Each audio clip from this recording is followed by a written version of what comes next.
Hey, what it do is Paul Wall, baby. Your boy Termanology. Hey, check us out on the Bootleg Kev Podcast, baby. What it do?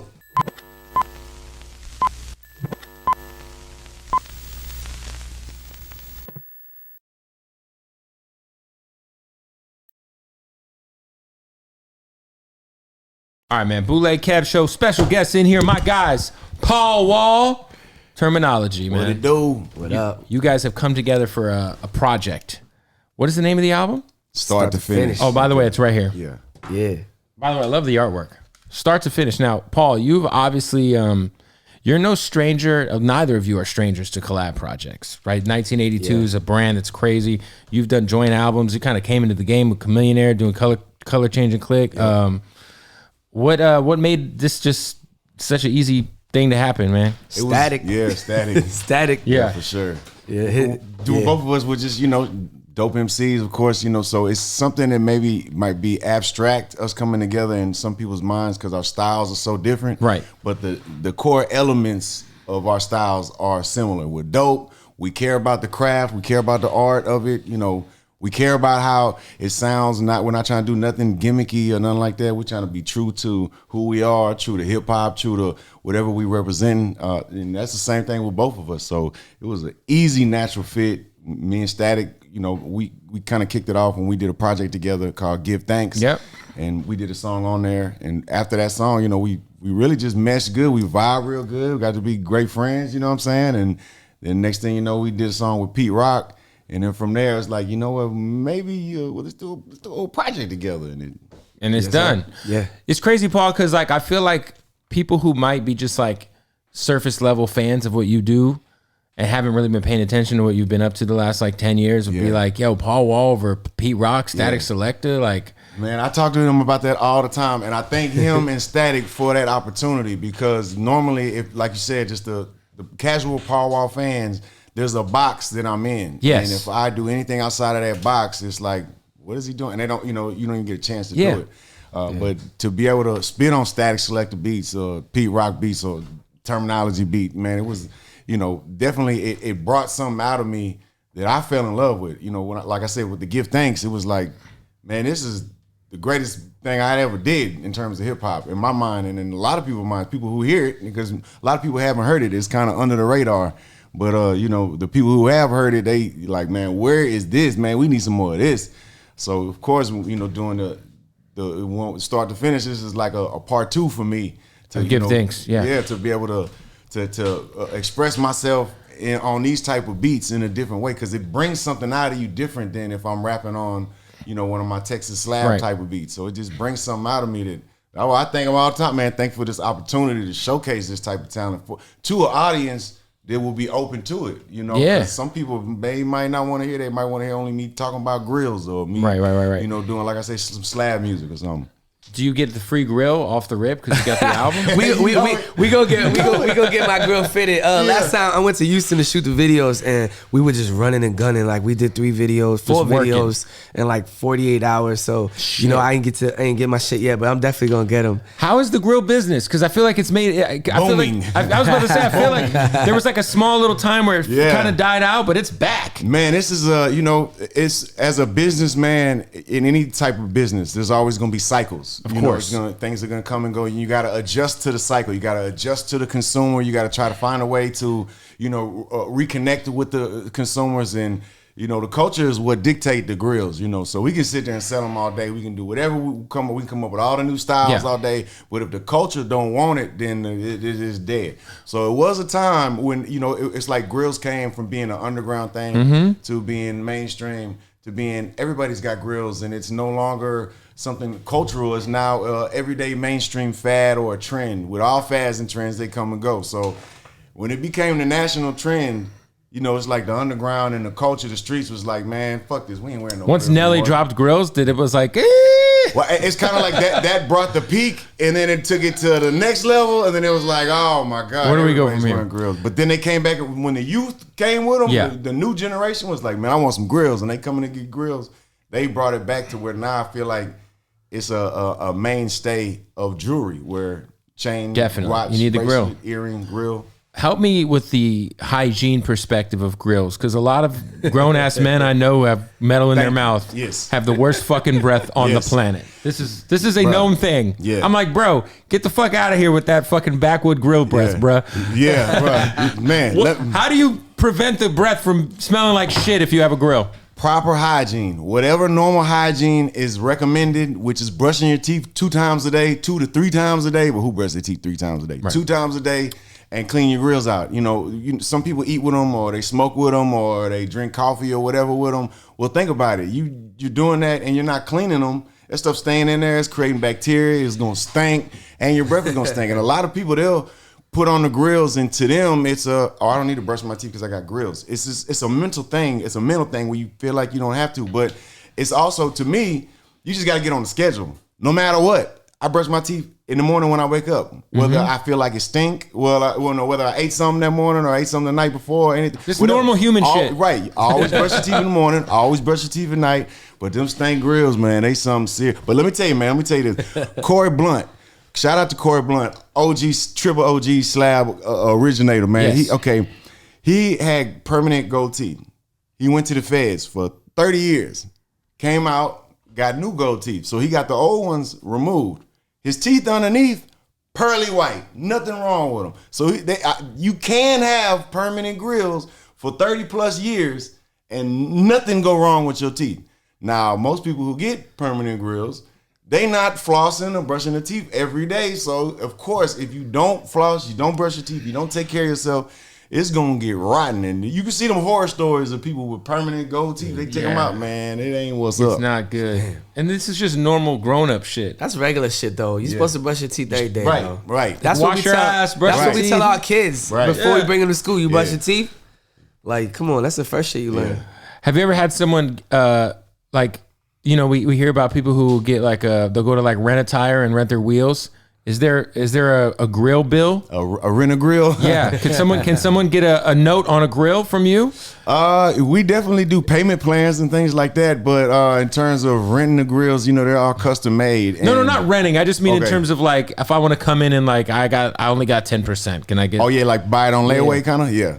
For sure. We don't make payments we'll take it in and you can pay us later, but we'll take a layaway plan, and then when you get to a certain point, okay, bet now you can take the grill. You pull them off to the side and say, "Hey, buddy, priorities." Yeah, it's tough sometimes when you see people who they hit their first lick or they're just coming up, they just made some money, and now they want to blow it all on some jewelry. There's been some times where I'm like, look, listen, you're a businessman. Different jewelry, yeah. But just the human in me is like, man, I'm gonna see this person in a couple years, and they're gonna, in my mind, they're gonna feel a certain way, where they blew all their money on jewelry and they lost it all and have nothing to show for it. But the fact is, a lot of those people don't care when they blow it all on jewelry, and I see them 5 years later, and they're proud that, yeah, man, remember when I came in here and blew 50 grand? You're right, man. It's a mentality thing. You're proud of that? That ain't it, man. Where the jewelry at? I don't know where it's at. I lost it. Anyway, I'm gonna go put some gas in my Altima. Yeah, man. I pawned it. Yeah. Crazy. I saw that Bun put together the Houston Rodeo thing. Were you part of that? Yeah, man. Thank you, Bun B, for putting that, man. That was something serious, bro. Now, the Houston Rodeo, for me, just came on. I know it's the biggest rodeo, right? Yeah. But me and my wife been watching Yellowstone. Have y'all seen that show? Yeah. That shit is gas. Yeah, man. Fucking Kevin Costner, bro. Yeah, man. Oh, Dutton. The Dutton Ranch, man. Yeah, man. Put me up in that bunkhouse. Anyway, so I was like... my wife said she want me to dress like Rip. You need to dress like Rip. That's funny. But I was like, me and my wife were I was like, yo, we should go to the rodeo. I want to go. You know what I mean? Let's just go. Yeah. Let's just go fucking... It's a crazy atmosphere. And it's...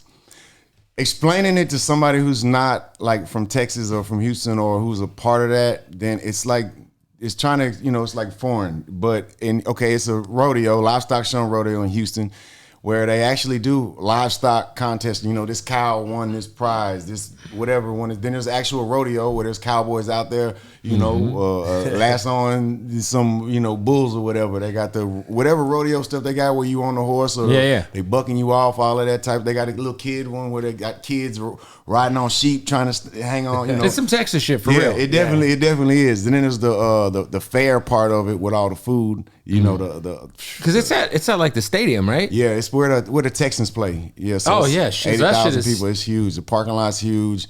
So it's definitely it's like a couple weeks long, and they, you know, usually it is mostly country artists, but they will have some Tejano artists. You know, Selena was, when she did the rodeo, that's like one of the most historic concerts ever. Like it's like when she did the rodeo, that's like the original Woodstock concert, like the type of history that goes with it.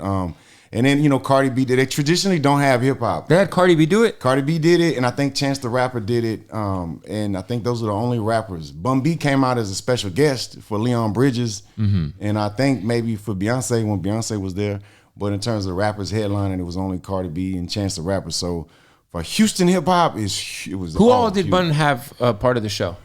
He had it was like a medley of artists. You know, he had Lele. Shout out to Lele. She's on, I think, Disney, Nickelodeon. She's also a rapper from Houston.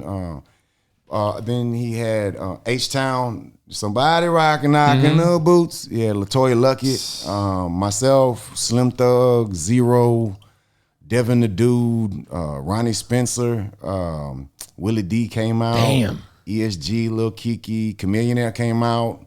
Toby Nwigwe, Toby's so fire. Yeah.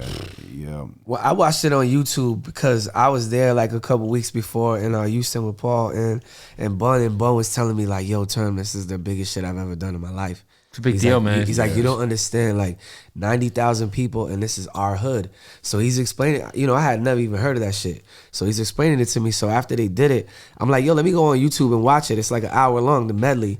So I watched it, and one of my favorite thing was not only did he put on every single artist from his hood, like every artist ever. He didn't miss nobody. He brought out like everybody, that he kept changing his fits. The fits was so fly. He got the cowboy shit. Then like Jay Prince come out with the cowboy shit. It was just so like ill. Like he kept going in the back, come out with a different fur coat, like all this different fly shit. That's what I thought was fly. Like put on your peoples and show out. The only person who could really probably pull that off was Bun. Yeah, man, for sure, man. And like I was saying about the Selena thing, when she performed, she had this iconic dress that she wore. It was like a purple dress. You know when J-Lo wore that green dress to the Grammys, everybody knows. I know so the Selena dress is the same way. So that's how, you know, some of the people that, you know, came to perform, it was just, you know, they I don't think they grasped the magnitude until they were there, kind of. But definitely the people who were into it were like, man, Bun for sure, man. Jay Prince, you know, you want to wear something that's gonna be iconic that people gonna remember for years, man. That's something, you know, he such and such wore that at the rodeo, you know.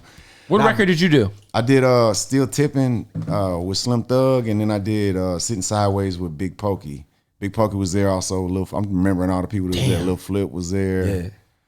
Lil Flip was there. Shout out to Flip. Did a couple records. Yeah, I'm trying to think who else was out there. But you know, once again with the clothes, I think Bun changed about 4 times. Yeah. Like Bun, watch that on YouTube when you get a minute. 4 like times. The fits he had was crazy. He went from like urban hip hop to straight cowboy shit to like.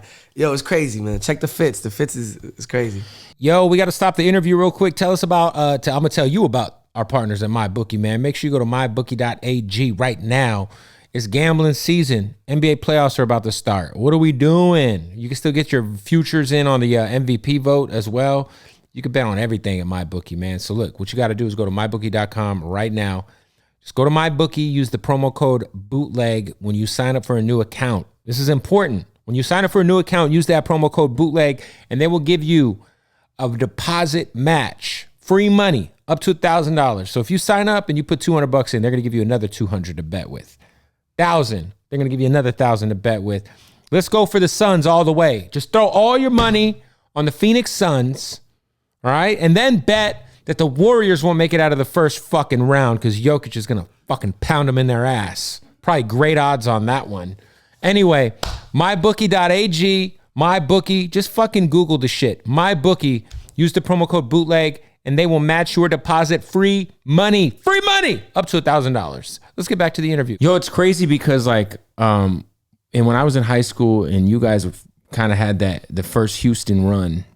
I want to say that was like 04, 05, 03. Yep, It was, 04, 05, yeah. Yep, even 03, yep. And it felt very, I remember there was like the XXL cover or the Source cover with Don't Mess with Texas. Yeah. Everybody was on the cover. Yeah, Slim yeah. Thug signed to Star Trek. Like you were doing your thing. I mean, Swisher House was a movement. There are so many artists now from Houston. Like when we think of Travis Scott, like Travis Scott's one of the biggest artists in the world, right? And he obviously bangs Houston heavy, right. Astro World, all that. Right. But like, I feel like, I don't know if it feels like there's like a unison movement out of the city with the newer artists. Do you feel it? Because back then it felt like there was a real movement, a cohesive movement. Yeah. Well, I don't think it necessarily is now. When we came out, the movement was a little different because there was the Screwed Up Click artists and the Swisher House artists, and it was a similar style of rap where, you know, we had similar subject matter, similar type of slow down type of beats. Of course, you know, Swisher House, we got the style from Screw, but being that there was the Screwed Up, all the artists that were around at the time, at our time, you know, the Swisher House and Screwed Up Click artists, we had the movement was there because we had a similar style, we had a similar fan base, all of that. Whereas now you got Lizzo, Normani, Megan Thee Stallion, Maxo Cream, Toby Nwigwe, Sauce Walker, Travis Scott, Don Toliver. Where everyone's got their own vibe. Right. Yeah. Don Toliver, Travis Scott. Ken the Man. Shout out to Ken the Man from Houston. Yeah. Don Toliver, Travis Scott got similar style, but it's way different than Toby. And that's completely different than Sauce Walker. And that's so different than Normani or Lizzo, you know. So it's, you know, and there's, not to mention all of the other Houston artists that are like blowing up right now on TikTok, or the non-traditional methods that we came up that I don't even know about yet, but they popping and, you know, getting 50,000 a show and I don't even know them. You know, those artists out there too, where they building their fan bases up, you know, outside of the Houston, you know, market. And I think that's a little bit why too, where, you know, when we came, we rep Texas to the fullest. Well, they also do, but when people played our music, they played it as a pride thing too. They're repping Texas by playing our music. You guys had a very unison, like sonic movement. I feel like, where it'd be like, even if you listen to like Already Platinum from Slim Thug, like even with Pharrell production, you'd be like, nah, this is some Texas shit. Yeah, exactly. But all the artists there, they still rep H-Town, like you said, but they're not kind of known as being H-Town. Well, when you think of us, you think, oh, H-Town, Texas, you know. 100%. What is there any plan to get you and Chamillionaire shit up on the DSPs anywhere? I be trying to talk, man. He making too much money. He got to go broke before we do something. I'm like, bro, I gotta making too much money right now. I gotta keep pulling up all these shitty quality links on YouTube and that piff. When I seen him on at the rodeo, that's the first thing I said. All right, well, when we gonna get your mind correct part two? I told him, man, we need to drop something as an NFT. Man, we could drop it as a pre-sale, or we ain't dropping it till we pre-sale 100,000. Bro, I'm telling you, he got too much money, man. Your guys' shit was like, to me, like, I used to sell a lot of mixtapes at the swap meet during that era, and that was kind of to me like the very underrated. Like when I that's my favorite shit from y'all. Yeah. To go back and listen to. Yeah, I've been trying though. Man. Yo, it's so crazy too, because even like you said, like, the Screwed Up shit was so wild in that time. Like, I would have everyone hit me. All my homies from AZ would be like, yo, could you screw and chop the 50 Cent album for me? Yeah. Or like everybody, like, really, there was in Phoenix, you know, everybody wanted every album to be chopped and screwed. Yeah. And my cousin was one of those guys. I was like, bro, Yeah. Like, I don't get it. Maybe I'm not on lean. I don't know what it is. But nah, it's crazy. But it's good to see you guys coming together in 2022, man. Term, of course, you're always active. Yeah, of course. I feel like you're always dropping. How many albums are you in so far? I got 44 projects. Hello. Yeah, 44. What do you got, 20? I don't know. Shit, I gotta get to work. Paul got about 42. I don't think he got the same amount. I just think maybe he just didn't count them. You know what I'm saying? But yeah, we rap. That's what we do. I mean, you got to be north of 20 at least with all the joint projects. I'm thinking he got kicking about 30, 40. Yeah, for sure. Because you know, a lot of them don't come up on the DSPs. You know what I mean? So I'm counting all of them, like from not like demos. I'm counting like the real ones with the barcodes and actually came 44. out. 44, yeah. Wow. It's about 5 done too, just sitting there. So that are coming soon. yeah, because one at a time. You know what I'm saying? That's got to be some nice, just residual catalog income coming in. It's pretty cool. I have a joke with my daughter, right? She used to wake up and go to school in the morning, and she'd be mad as hell at me. She'd be like, "Why you get to sleep all day?" Like, she'd be mad because she waking up at 6, teeth brushing, looking at me in the bed like, "Bye." So I had to sit her down one day. I'm like, I make money when I sleep every day. Yeah. I don't have to go to work. I don't have to go to school. I already put in my work. So what you got to do is figure out how you gonna do a bunch of things that'll make you money while you sleeping. And like once I broke that down to her, she she's only 10. She already gets it. She's like, I get it, Dad. I'm gonna write books. I'm gonna sell art. I'm gonna make jewelry. So that way people can go on my website and buy it while I'm at school and I'm making money. And I'm like, exactly. That's what it is. I feel like if you're an independent artist and you're not always dropping, you're slipping, because it's like, like you said, you're just adding to like, it's free money. And the overhead of making music nowadays is not what it used to be. Right. Like, you used to have to go to the studio and having it. Like, now, if you really, you could record at your house. Yeah, facts. You could do it on your iPhone if you know how. You really want to. You really know how. I mean, to make that album would have cost us 10 times more 10 years ago, 20 years ago. So basically everybody on there is our friend. Yeah, no, I'm seeing, of course, Bun is on the album. Shout out to Wise P. Shout out Crooked Eyes on there. Yep. Nems. Gorilla Nems. Love Nems. Been around a long time. Finally getting his shine. Yeah, that's what we love, though. We, me and Paul, we kind of like we underdogs. Like, you know what I'm saying? People know my name all through the industry. I got a lot of diehard fans. Obviously, Paul's had commercial success, but still, we still feel like we still want people to hear what we got to say. So he's still kind of like an underdog. How do you feel about it? Because your area is finally, I feel like there's some Bia's nationally. Right. And she's been doing her thing for a very long time, but it was good to see her finally break through. Exactly. Shout out to Bia. Millie's is going crazy. Killing it. There's always, I just feel like Boston's always kind of been underappreciated, or maybe just there hasn't been a big of enough. I mean, it's really been you and Static really putting on. It was me, Static, and Slain for a long time. Yeah. You know what I mean? The first generation was like Ed OG, Almighty RSO, Big Sugar and Guru, started Gangstar. Of course. So, the 80s to the early 90s, being that Boston is so close to New York, there is a golden era of Boston hip hop. And then that next wave was like, Esoteric, who does Czarface now, Mr. Lift, the Underground. Yeah. That Mr. Lift was crazy. Right. Then that next. Shout out to Def Jux. Right. Crumb Snatcher. Yeah. Like that Scientific, rest in peace from Lawrence. So like that was the original 80s and 90s wave. And then me, Static, Slain, Rex, we came after. And we held it down for like 10 whole years. It was just us. Like it wasn't nothing popping. For sure. Then now this era we got like Bia, Millie's, what's the name? Joyner Lucas, Cousin Stiz. How far is Joyner from Boston? He like 45 minutes. He's shout out to Joyner Lucas. Is going crazy. He's fire too. So it's just like now it's starting to get, the artists are starting to get national recognition, which feels good for the city. Because for a long time, like I said, it was just me and Static and Slain.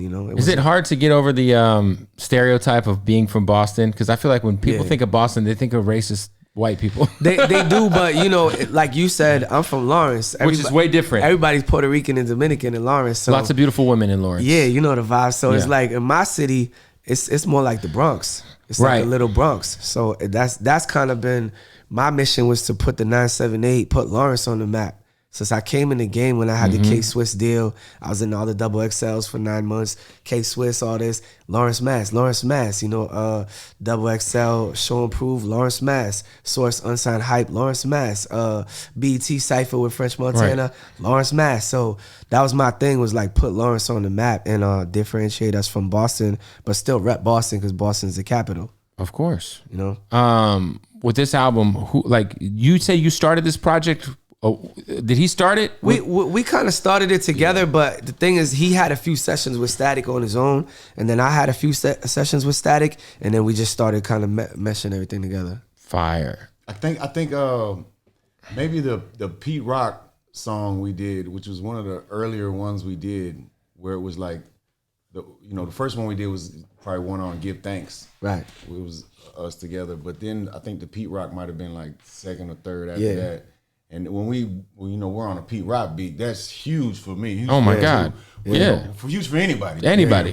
So both of us, we're just talking about that, like, man, we can't believe we on a Pete Rock beat together. Like, this is dope. And that really kind of brought us, and the way we kind of came on there to bring both of our styles together, you know what I'm saying? It was like, that was kind of like one of the main dominoes that knocked the rest down. And then Thailand was next. Yeah, Thailand was next, where it was like, so man, he made that beat. I made that, and that's the one with Bun on it. So that beat is after crazy. that, that's when he was like, yo, you got something else? You got something else? Man, that's when it was like, it's a project. Going. We had 3, and it's like, bro, you got 3. Yeah, you might as well do a whole project at that point. Yeah, why not? It's like, how some actors will be like, okay, I want to go do a movie with Quentin Tarantino. I'll do it for free. Right. I just want to do it for free. That's how I was doing this type of That's stuff. dope. Right, like, facts. With where I don't mean money wise, because that's never an issue or a topic, but it's just the opportunity to do this type of music with people that you admire, respect, inspire you, people that are iconic and legendary. It was like, man, we couldn't wait to get in the studio on any beat, the Static or the sent us or Pete Rock or Tyler. Man, we could not wait.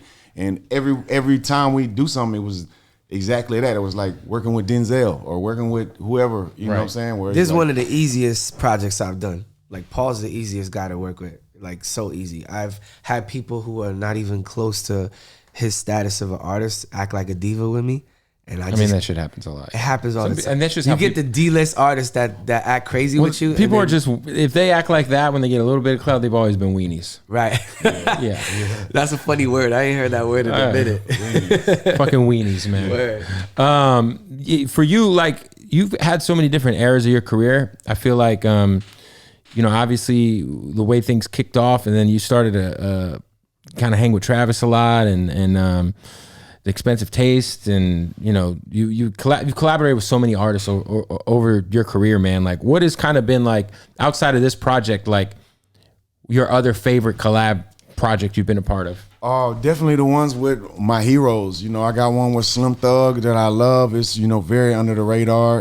I got one with Lil Kiki that oh my God, you can put that in my grave. Put that in my casket when I die. I got one with Rich the Factor that we haven't released yet. I got one with the Jacker, rest in peace. That R.I.P. Yeah, we did that in like 2008 or something, 2009, and we just never released it. One day it'll come out, but that one's amazing too. A few collab projects I got with different producers. I got a collab project with Day One.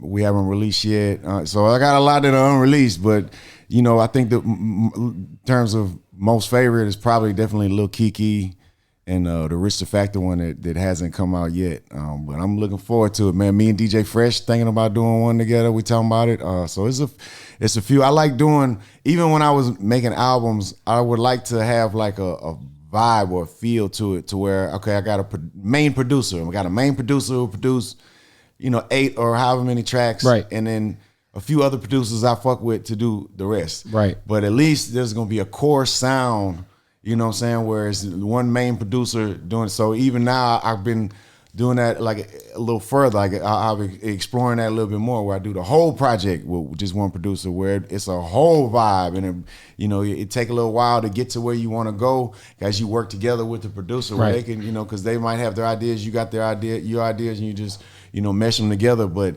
when you get to go in with, just, to me, that brings back the when I fell in love with hip hop, that's how it was. It was artists with 1 or 2 producers doing the whole album, not cohesive sounds. Not just a gumbo of bunch of different random singles. Yeah, right.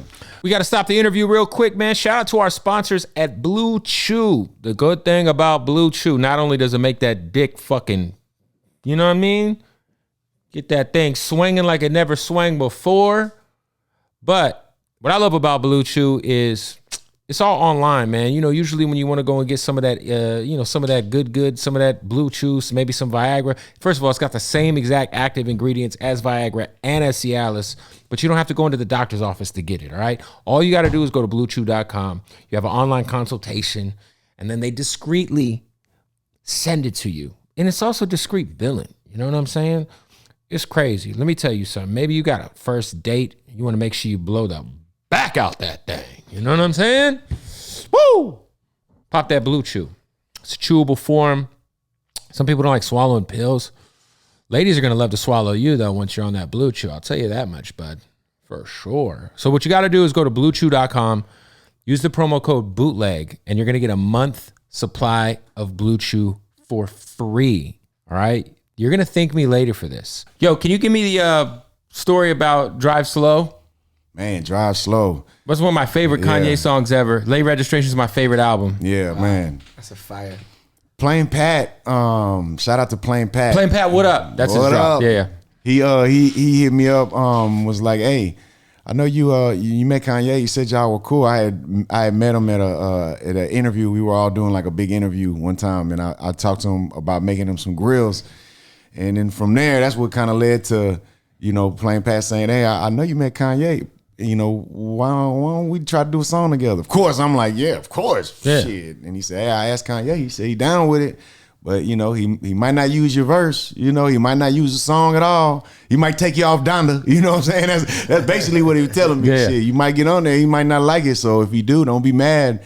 But it's an opportunity. And I'm like, shit, you ain't got to tell me. I know what opportunity. Even back then, before he was just Kanye the producer. Right. People didn't really respect his bars. But at that time, I did. I loved his bars. I didn't like his beats. I thought his bars was way doper than his beats at the time, because that particular style, when he was sampling a lot of the soul samples, I wasn't into, because a lot of them soul samples didn't have the bass, right. Or they would have it, but it would come in and out so that they could highlight the samples. It just is what it is. I have my particular style I like, but his bars I love, and I hear him talking about that, how people didn't want him to rap, they only wanted him to make beats, and I'm like, what? Now y'all crazy? This man was spitting. But when even from then, I knew the opportunity was there, amazing opportunity to get on a song with Kanye West, and I didn't think he was going to use it. I went in there. Actually, the verse I did for actually was the original verse I had wrote for Sitting Sideways.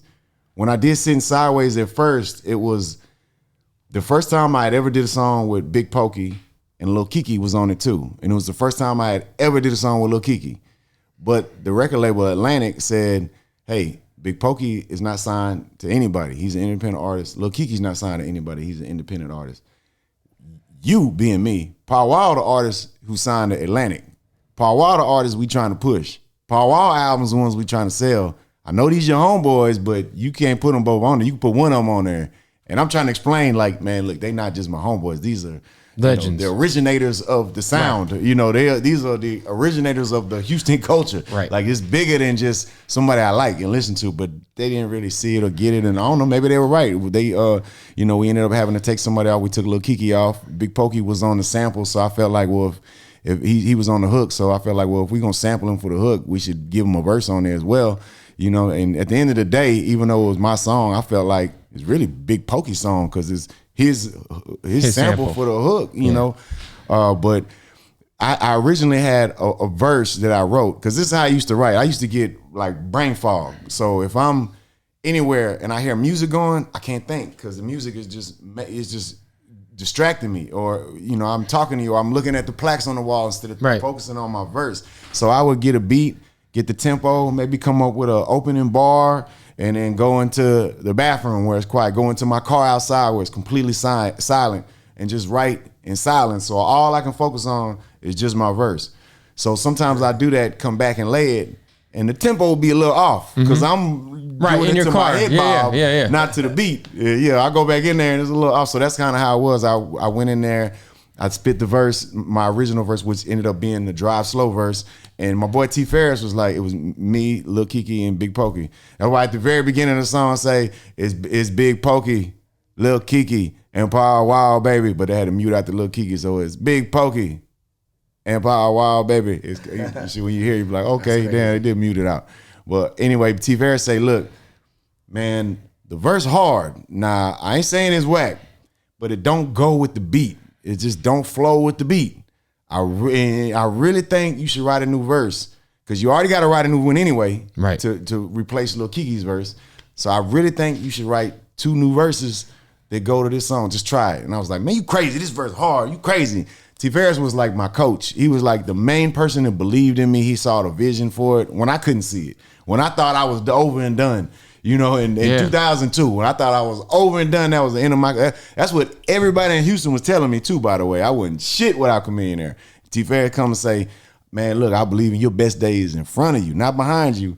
Man, I don't think you better with Command. Of course, y'all dope together, but I think you dope being yourself. He really kind of gave me that encouragement and believed in me when I thought it was over. So okay, he telling me, man, okay, this verse hard, but redo it. I'm like, man, you crazy. And then it kind of snapped in my mind. I could see the disappointment in his face. And he's like, all right, if you don't even want to try it, it's cool. You the artist. It's your word. Whatever you say, I'm gonna go with it.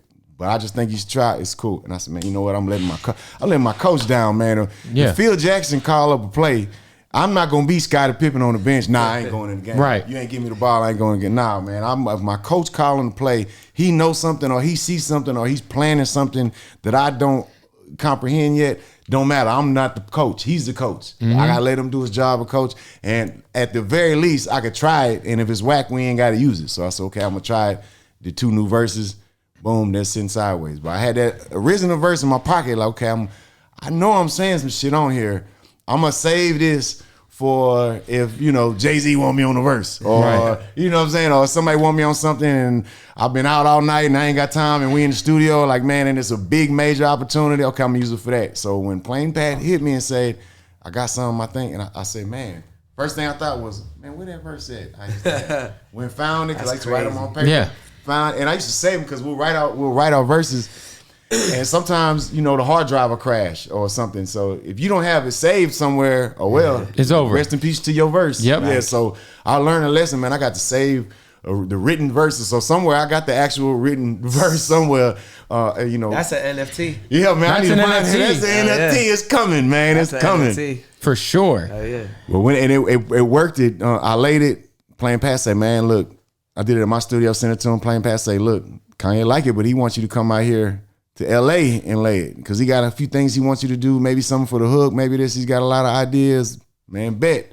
But at the whole time, I'm thinking, at the end of the day, my verse is not gonna be on there. Something is gonna happen to prevent my verse from being either he not gonna like it, I'm gonna be whack, or it don't match, or something. Somebody at the label not gonna like it. Somebody, something. I just had it set in my mind. I'm gonna do whatever I gotta do. Ain't no way this verse going on now, man. They taking me off of Donda, man. I knew that, man. But even when we landed out there, man, I remember we landed in LA. We're coming down the escalator at LAX, going to the baggage claim. And as soon as we get to the bottom of the escalator, 2 detectives, one coming to my boy Goo, one coming to me. Say, yeah, man, they started talking to us. I'm like, man, we getting punked. Because Mike Jones had just got punked. So when you get punked, you punk somebody else. So I was like, man, they finna try to punk. I think Travis Barker got punked too. So I'm like, man, I got it from multiple angles. I'm like, man, I hope they about to try to punk me. Man, nah, they ain't finna punk me. So I was ready, man. I come down there, detectives, hey, where I coming from, this and that. I'm talking crazy to them because I'm thinking they actors. You're like, I'm about to get. I don't talk crazy to police because I know what they capable of. Shit. And it's the LA Sheriff's Department or whatever that, man, come on, man. They easily could have, hey, come with us. And then, shit, it would have been a long night for me. But I looked at my boy Goo and he just looking at me like crazy. Like, man, what you doing? Man, you talking crazy. I'm just talking disrespectful, just going off on him. And then the officer that was on me, he was getting upset, and the other officer was like, what was going on? Man, come on, let's just go. And then they just went to somebody else. They just wanted to check out bags. I don't know. I'm just like, what y'all, man, I ain't got shit going on. What y'all, shit. Got to get to a Kanye session. Yeah. So I'm thinking, okay, I knew he was getting punked.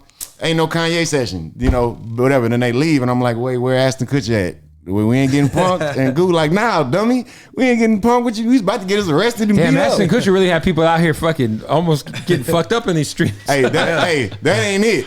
Then we went to the hotel.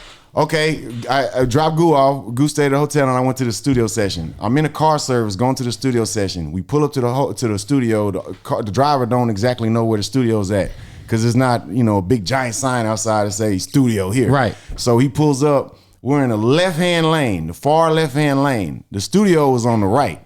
We're at a stoplight. It's red. He say, I don't know. Oh, there it is right there. And he just break everybody off. It's a red light. He went in the far left-hand lane. He turned right over 3 or 4 lanes of traffic and turned right onto the street. It just so happened there was a cop right there that he couldn't see that was getting blocked. So we get pulled over. I'm like, fuck. They couldn't get me in part 1 at the airport. So now they punking me. I'm like, I knew it was too good to be true doing something with Kanye. Man, he getting a ticket, all this kind of stuff. I'm asking the cop, man, can I leave? Can I go? And he's like, yeah, I ain't giving you no ticket. I'm like, shit, I'm out. I go do my verse. I'm like, shit, where Ashton Kutcher? Shit, it ain't. So even up until it came out, it wasn't until DJ Drama called me and he said, hey, you want Kanye album? I was like, I don't know, it ain't come out yet. They might have took me off Donda. Right. So shit, he like, nah, you on here. I'm at the listening party now. It come out tomorrow or next week, whenever. He's like, nah, it's on here. You on here. I'm like, damn, no shit. Like, man, and That's fire. Man, shout out to Plain Pat. How much of the song was like, did they just send you the beat or was the song pretty much done? When I first originally did it, was just the beat. It was no hook, no nothing. It was just the beat. And he was like, it was a concept. The concept is just drive slow. But I didn't know, like, where he went with his verse, it was like, be cautious when you live in your life. Don't live a fast life. Drive slow in your life. It was more, conceptually, like a different type of, where I went slab with it. You know what I'm saying? Where I was talking about really driving slow in a car. It was a little bit different. And GLC came at the end. Shout out GLC, killed it man. too. Yeah, shout out GLC, man. The whole thing put together, man, was definitely, when I heard it, when it was finished, you know what I'm saying, it was definitely very different than when I first laid my verse to it. But that just goes to the vision of Kanye, man. When he got a vision for something, man, and he put it together, man. He's a genius. That's a big deal, man. It's a big deal. Hey, so that's why I still ain't. Hey, I know. He can re-release that bitch right now without my verse. And what am I gonna shit? Hey, they ain't taking me off Donda, man. Wasn't there two versions of that record? There was Yeah. like a live version, right? Well, there was that version, and then there was another version with T.I. Where T.I. it was like kind of like a remix. It was the same thing. It was the same song. Yeah. It just was with T.I.'s verse added, and then T.I. put it on his album. So that was shit. Even then, when we did the song, we did it on Kanye's album. But Craig Kalman, who was CEO, or I don't know what his title, president, whatever he's he was. still there now. At Atlantic. Yeah, he was like, hey, Paul Wall, what you think? Well, why don't we put that on your album too? And people don't do that. And, we do that on the underground. Of course. But when it's a Kanye West song, man, ain't no way Kanye letting you put his song on your album. So I'm like, man, Good luck with gonna, that. Is he gonna do that? But Or the label. yes, man, the label, ain't no way the label gonna clear it. Right. But Jay-Z was the president of Def Jam. He And let it go. Shout out to him. Hov. That's Shout out. fire. And then I seen Hov at the MTV Awards, and he said, hey, you owe me, right? I'm like, shit, hey, what I owe you? Man, what's You up, want a man? verse? I got Yeah, you. You need a grill? What you need? You need a verse too? What's up, man? Shit, I owe you for life. What you mean? Shit. That shit is Oh, my legit, God. man. Yeah, man. That's so crazy. So that was originally going to be on the original Sitting Sideways? That verse, yeah, the verse Wow. was because the original Sin Sideways, I only had one verse, and that was it. So when you go back to, I don't know, maybe you need to do a blend of that verse with the Sin Sideways beat to see how it would sound. Shout out to T-Farris, who's doing his thing right now with Megan. Yeah, man. Shout out T-Farris, who saw the vision, because Houston legend. Man, for real. If he wouldn't have told me, hey man, do something else, then the dominoes wouldn't have fell the way they did. Big shout out T-Farris. That's fire. Yeah, it's funny because I remember when I interviewed Megan and he introduced himself, I was like, T-Farris, Paul Wall. Yeah, yeah. I've heard your My name boy. shouted out a He lot. shouted him out so many times that it's like he's famous without Yes, us sir. knowing who he is. That's what's up. That's Shit. dope. What's going on with Good Dad Gang, man? We got the shoe coming. Yeah, I'm really excited about the sneaker. With Ewing. Shout out Patrick Ewing, man. Yeah, man. So basically, every Father's Day we've been doing like different drops. Last year we did Gangstar, Good Dad Gangstar with Fire. DJ Premier, where we put the Gangstar logo together with the Good Dad Gang. We did the Diamond collab the year before. So this year, we decided to step it up. We did 600 pairs exclusive Patrick Ewing Good Dad Gang collab, man. So I'm really excited for that. Drops in May. Does Patrick Ewing still own Ewing Athletics? He does. He owns part of it, but he coaches for the Hoyas. Yeah. So I believe he has a deal with Nike. So I think that's why you probably don't see him wearing the shoe as much.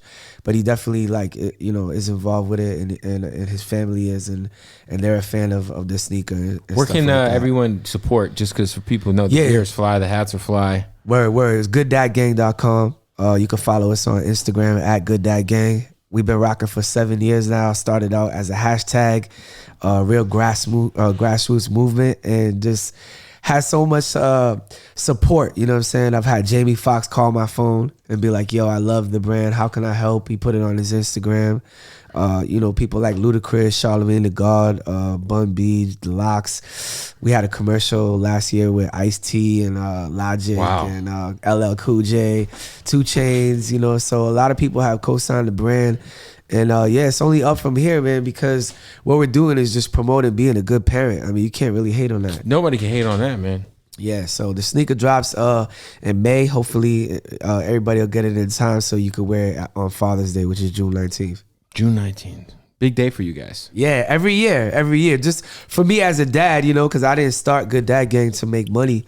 I started it just because I love my kids. I just think it's a dope thing to like push, man. Yeah, but it's fire. People love it. It's funny, like every time I see Jadakiss, he's like, Good Dad Gang, yo, Good Dad Gang. It's like it's became like a staple, you know, and people tag it everywhere when they chill with their kids, and we got 100 tattoos. People tattooed all over the world, different countries. I've seen, yeah. Yeah, we got 100 tattoos now, so it's cool, man. I also wrote a book, got a book dropping later this year too. Good Dad Gang. What's about just father shit? So it's called 100 Ways to Be a Better Dad. And so basically what I did was, you know, I went through a bunch of stuff. Like I went to the self-help section and Borders, and I noticed that there was only 5 books about fatherhood, and there was like 200 about motherhood. Of course. Right? So the 5 books was like, what to expect when you're going to be a dad. That was one book. Mm-hmm. Another book was how to help your wife, you know, when you're expecting a baby, right? But there was nothing that said, how do we help a man? How do we help a single father? How do we help a husband? How do we help somebody who's coming out of prison but wants to be in their kid's life? Mm-hmm. How do you get back into your kid's life? How do you help somebody be a parent when you were you grew up in an abusive household, and you don't want to be like that with your kids moving forward? So I touched on all those different topics. And this book is like a one-of-a-kind book. There's never been a book for single dads, nonetheless urban dads. Right. So I'm really excited about the book. And yeah, that's coming later this year too. Hey, man, damn, y'all was busy as hell, man. Yeah, we work, man. We be working on this side. Yo, we got to stop the interview real quick to tell you about our partners at Odd Socks. Watch this. I bet you I got Odd Socks on right fucking now. Oh, yeah. You see them bad boys? These are what we call the Odd Socks basics. The ankle socks. All right? Go to oddsocksofficial.com right now. Put the website up. The promo code's Bootleg Kev. You're going to save 20% off at checkout. They got so many crazy-ass socks. We got Twizzlers, fucking Halloween. I mean, these are kind of satanic. It just says demon. They were like, let's just do a generic demon sock. I mean, this is kind of like, I guess like if you were in the 80s in Miami doing cocaine off of a stripper's asshole. Jaws, Pepsi. I mean, listen, Breaking Bad, Nickelodeon, we keep going. But what's most important is Odd Socks is our family. Look, if you support Odd Socks, you support the Bootleg Kev Podcast. So go to Bootleg Kev. Well, you can go to bootlegkev.com and just check it out. But you could also go to oddsocksofficial.com. Use the promo code Bootleg Kev and save 20% off at checkout. Do that shit right now. All right, let's get into the interview that we've already been inside of, but we're going to get back to it right now. Are you still doing acting stuff, Paul? I'm waiting to be discovered. You been in some shit, though? Yeah, but I ain't been discovered yet. I'm trying to be discovered, man. So, hey, what's up? Hey, holla at me. I feel like you've made like cameos. It's like a couple cameos here and there, a couple of little small roles. I forget what I was watching something and I was like, "Oh, the fucking Paul Wall's in this. What is going on?" Yeah, man. Yeah. You gotta kind of put yourself out there. You know, that's one thing I never really did. I never really like went on a whole lot of auditions or this or that. I just kind of, you know, dibble and dabble, whatever come my way. They're gonna typecast you for sure. Yeah, for sure. Yeah, that's why I just kind of hey, whatever come my way. Every now and then I got a friend doing a movie or this and that, and they throw me in there. My boy Mo Amer, he's a comedian from Houston. He got a TV show on I think Hulu or Netflix. I think Netflix, matter of fact, about to come out. He's a immigrant from Kuwait and Palestine. His family came here, and he's got a hell of a story. He tells it in his stand-ups. Just of his mom being such a huge hero for their family, and just what it was like for him as a child growing up, coming from there, coming to Houston, Southwest Side. And the Southwest Side is a very cultural. This is Southwest Side of Houston is where it's a lot of immigrants in that area. Mm-hmm. So that's where there's like a Chinatown, Koreatown, you know, kind of thing. That's where there's a huge Nigerian population. That's where there's a big Palestinian population, all of that. So in that section, you know, is where he grew up. He talks about how, you know, people mistook him for being a Mexican, so like all the gangbangers will be trying to bang on him because they think he's in a gang, and you know this and that. And then when they find out he's Muslim, then you know people love you know whatever. Oh, assalamu alaikum, my brother. Like it just he talks about all that. So the show is based on his life. I got like a little small role in that. That's fire. Fire. How just as you're a sports guy, how do you feel about Deshaun leaving? Do you like the haul you got? I mean, let's talk about Astros. how I feel Davis about Mills, man. We can talk about the Celtics if y'all want to. I don't know if y'all. We can talk about the Suns if y'all really want to. You know, Charles Barkley's behind you on the wall. Yeah, man. Shout out to Barkley. Yeah, we definitely we don't know how I don't know how to feel. You know. Do you know any of the massage therapists? I don't actually, at least as far as I know, but I do know some that he hit up that he never went to see. You know, but just getting some help for a massage is like, well, I don't know, because there's the good person in me. I hope he didn't do none of this. So I want him I want to believe him. But I also, I know the reality that, most women who get assaulted or any of that, they don't get, their story's not believed. So it's like, damn, how do you feel? I've been falsely accused of something though. So I know that feeling of somebody falsely accusing you just because of spite, you know, and it's like, shit, how do you juggle that? So as a Texans fan, now you got Lovie Smith and Davis Mills. Yeah. And by the way, I want to thank you guys for trading us DeAndre Hopkins. I hope David Johnson's working out for you, man. Man, bro, as Texans, okay, it started off with when the Texans passed in the draft on Vince Young and Reggie Bush. And got David Carr instead. Now, even though they say, and got Mario Williams instead. Even though they say Mario Williams had the better career of the three.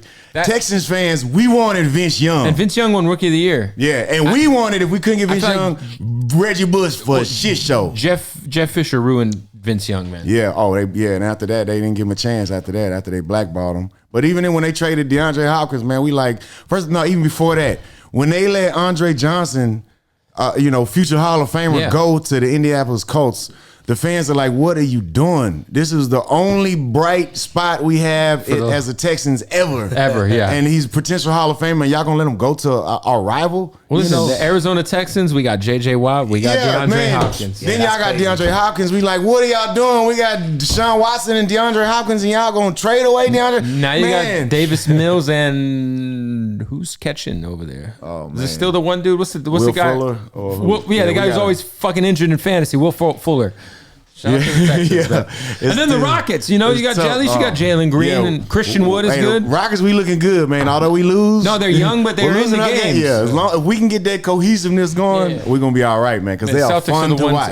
Celtics are killing it. They're killing it right now. They went from the 11 seed to the 1 seed. Yeah, man. Celtics is on fire. I went to KG got his jersey retired. I saw that. Up in the rafters. He did not give a fuck. He was letting all the curse words fly. The funniest shit is he comes out. It's a bunch of little kids all around, right? He comes out. He's like, Boston, I knew y'all fuck with me. I know you fuck with me like this. I'm looking around, it's like little kids with moms coming and shit. It was fire though, man. Shout out to KG. Definitely a legend. And won that chip for us in 08. So, Shout out to the Patriots, though. Oh man, hey, listen, man. Tom left, but we still in the game, man. You? Yeah. Hey, we did all right last year. We in the playoffs. You did all right last year. Did all right. But what are you gonna do this year? You know what? To be honest, man, because the Dolphins got fucking Tyreek Hill and right. I'm diehard Patriots fan. I get it. Even it's nice. You got a lot of rings to sleep on at night. Even if you guys suck for the next 20 years, who gives a fuck? Even the years when we was bad, I go to the games. Like I'm a diehard. Like even the Celtics when it was like the Antoine Walker years. Those years, bro, we were horrible. The tickets were $10. Yeah. Ron Mercer. I was still all up in the stands, all the way at the nosebleed. I'm a diehard. You know what I'm saying? I rock with my teams. I don't run away. But I am a Tom Brady fan. So Tom Brady's the GOAT, man. He's coming back one more year. Allegedly, so we'll see. Oh no, not allegedly. He's coming back. So I'm rooting for Tom as well. If Patriots are you more of a Brady fan than a Patriots fan at this point? No, I'm more of a Patriot fan. But the thing is, if we don't make it, I'm going for Tom. Like my dad got a jersey that's half Patriots, Bucks, half Patriots. Patriots Bucks in the Super Bowl. Patriots. You're rooting for the Patriots. Patriots, yeah. But even though Tom brought the rings. Yeah, but it's my hood. You can't go against your hood. All right, but. It's like 51-49, you know what I'm saying? I respect that. Yeah. That's an honest answer. Because I'm a Ted Brady fan. You have to be. Yeah, but I'm not going to go against my squad. Yo, I saw like in was it Ted 2 where where Ted breaks into Tom Brady's house to try to steal his sperm? I like that Ted shit. I was like, this is the most Boston ass shit I've ever seen. Yeah. Yo, shout out to That was funny. Is it frustrating to watch TV and like people try to do the Boston accent and they fucking up? Well, I think it offends people like actually from the city of Boston, right? Me being from Lawrence, we don't really have that. You guys accent. don't have the ka. In fact, the ka. Get it by. Like Slane, he talk like that. For sure. Like, you know, me, Static, Rex, like the Lawtown, we kind of sound like we're from New York for some reason. That's It's true. weird. Yeah, that's real. I don't know why, but the Boston, they have a real thick accent in like Mattapan, Dorchester, Roxbury. You know what I'm saying? It's wild. The real bean. I feel like a girl could be a 10 and I hear her talk from Boston and I'm like, get the fuck out of here. You sound terrible. That has turned me off from women before. I'm like, sweetheart, you sound like fucking, I don't know. Like Fran Drescher. Yeah, something. Well, I appreciate y'all pulling up. The album is out. Yeah. And you guys have physical copies of the album. Oh, yeah, we sold out of the vinyl already, man. So, you know, the vinyl sold out. We got a couple CDs left. You know, the CD was inspired by one of Paul's other albums. What was the name of the album? Mind Over Matter, was it? Mind Over Matter, yeah. So, yeah, we just freaked that cover. It's just dope. A lot of paper. Shout out to Mike Frost. Right, so you guys got Bitcoin on here. You guys got the Bitcoin? Yeah. You know, he just kind of took a little bit, everything Paul's into it. You're into the Bitcoin, Paul? And the crypto a little bit, man. A little bit? I don't know nothing about it, but I learned to trust the experts.